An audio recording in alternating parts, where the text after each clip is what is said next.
Hey my sisters, and welcome back to the channel. If you're new here, welcome, and if you've been rocking with me for a while, thank you so much.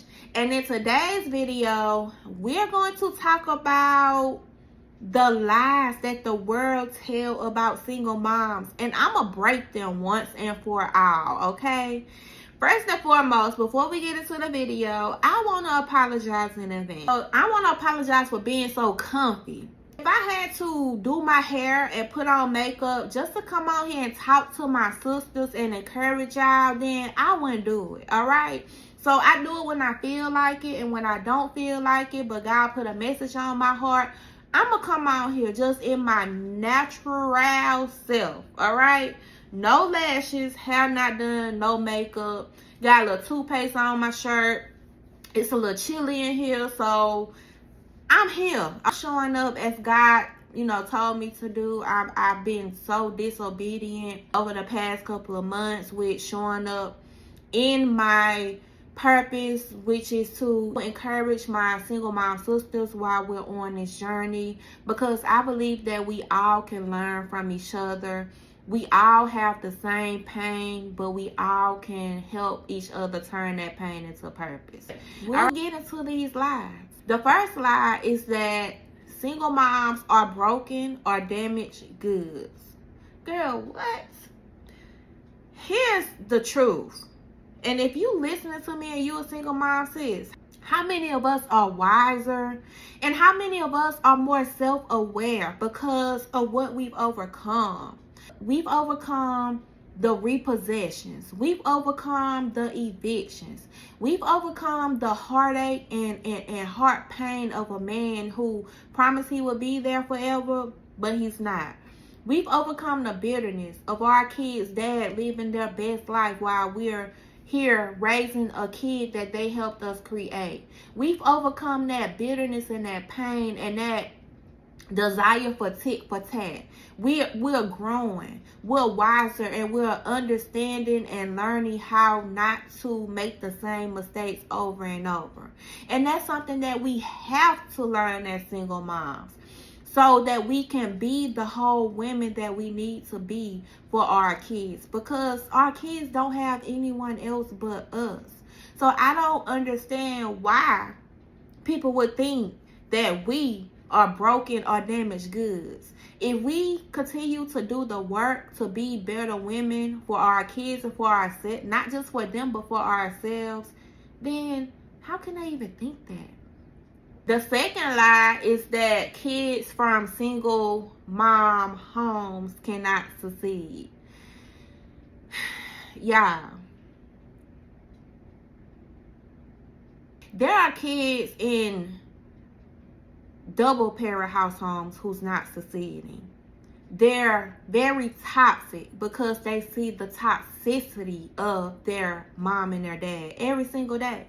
There's kids in two parent households who the parents are only staying together for the kids, and it's making the situation worse. At least in single parent households, our kids see us as being present. Because we're the only ones who's there to help them with their homework. We're the only ones who's there to hug them when they're sad, to take care of them when they're sick. We're present and we're loving, and they can thrive just as much, if not more, than kids in a two-parent household. Look at LeBron James. He was raised by a single mom, and he's now considered the best basketball player of the time. Kids in single parent or single mom households, they get to see resilient in action. They get to see us making things happen from nothing.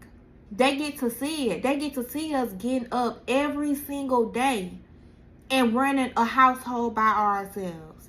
They get to see it.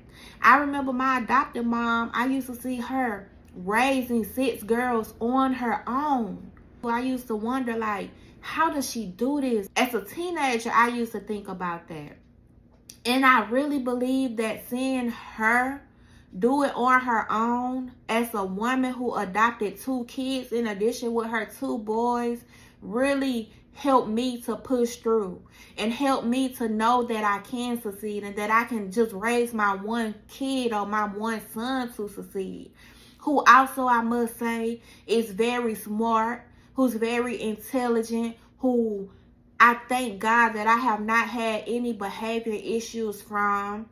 Out of the whole 15, almost 16 years, I've been called to the school one time, and that's because he was play fighting, and it turned a little bit too serious, and he had a scratch on his neck, and the little boy had some type of scratch on his neck. That's the only time that I've been called to the school because of a behavior issue. And that's because I know that I can raise my son into a successful young man, with or without a man.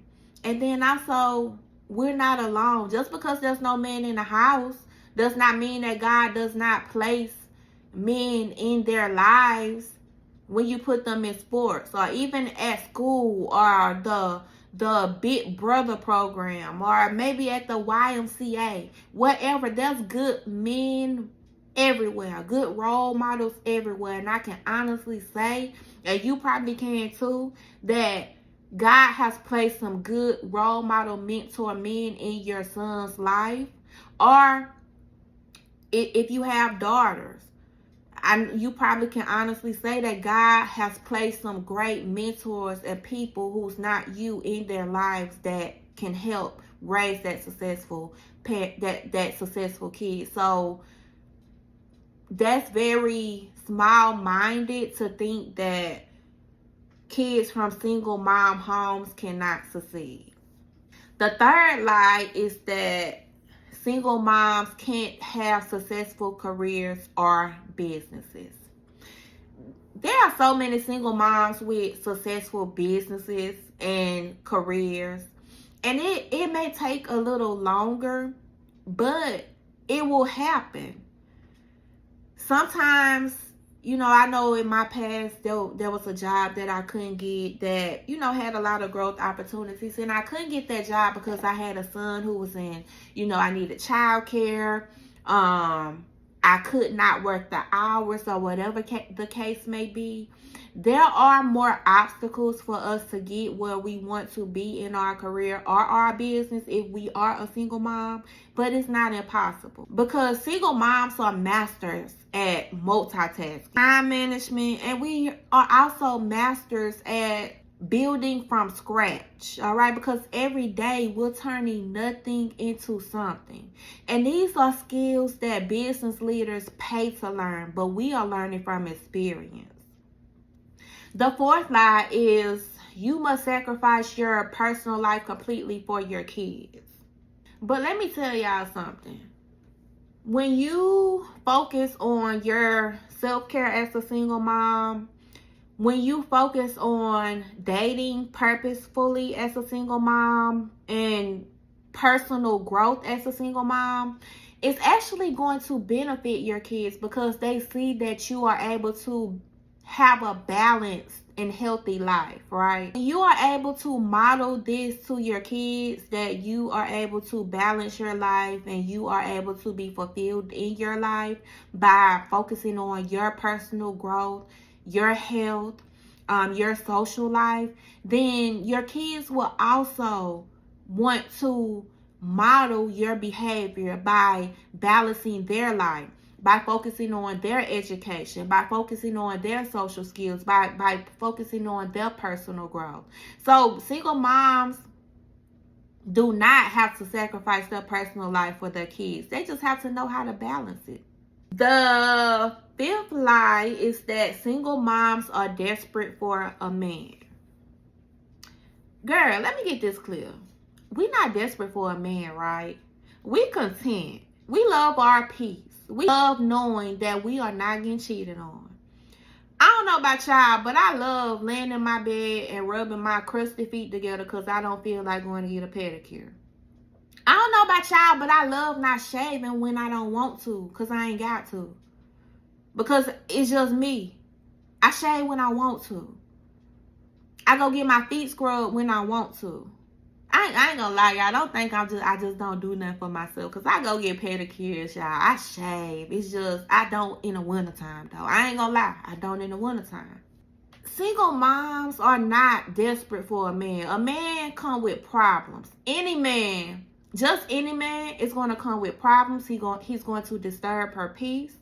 He's going to disturb and lower or try to lower her confidence or her value, everything that she worked hard for. He's going to disrupt her kids' life. But let me tell you what a single mom do want. We do want the good man. So don't get it twisted. We not desperate for a man, but we do want the right man. The right man will come in and complement our lives, will complement our kids. And until that, y'all, until that, a whole and healthy minded single mom, she's content with being in her peace, growing, taking care of her kids, and getting her spirit, her mind, and her money right.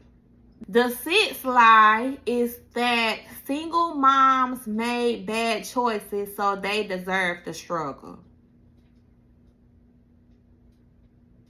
That's like saying everybody deserved the struggle because everybody made bad choices. You mean to tell me that because many of us laid down and had a kid with a man who many of us thought that we were going to be with forever, but the circumstances did not align that way because, yes, maybe we chose the wrong man. Or maybe we got a divorce and it wasn't our choice. Or maybe he passed away. But why is that 100% on us? Why do we deserve the struggle? Because we made a decision from our brokenness, from our wholeness, but God just had other plans. It's like saying that businessman deserved the struggle because he made the wrong choice in that investment. It's just ridiculousness. Ridiculousness. That's what it is. Real talk, life happens. Divorce, loss, or even just choosing to leave a toxic situation. It can all lead to single motherhood, and none of that defines our worth. The seventh lie is that a single mom can't be a good mom without a father in the home. The truth to that is that good parenting is really not defined by a relational status. It's defined by how present you are. It's defined by how much love you give your kids. It's defined by the emotional availability you have for your kids. It's defined by what you are teaching your kids. The eighth lie is that single moms are struggling financially. There's a lot of single moms who are struggling financially because it's hard out here for a pimp, all right? Especially when you only got one parent income or one household income, and you're providing, you're the sole provider of another human being or multiple human beings on your own. The truth is, many single moms are financially independent. You got many single moms who own homes. You got many single moms who's running thriving businesses. So not all single moms are struggling financially. The ninth lie is that men don't want to date single moms. And you know what? Maybe there's men who don't want to date single moms, and that's their choice. No, that's their non-negotiable. But it's okay because you got plenty of men out there who admire strong, self-sufficient women who are single moms, who are taking care of their kids alone and can still thrive.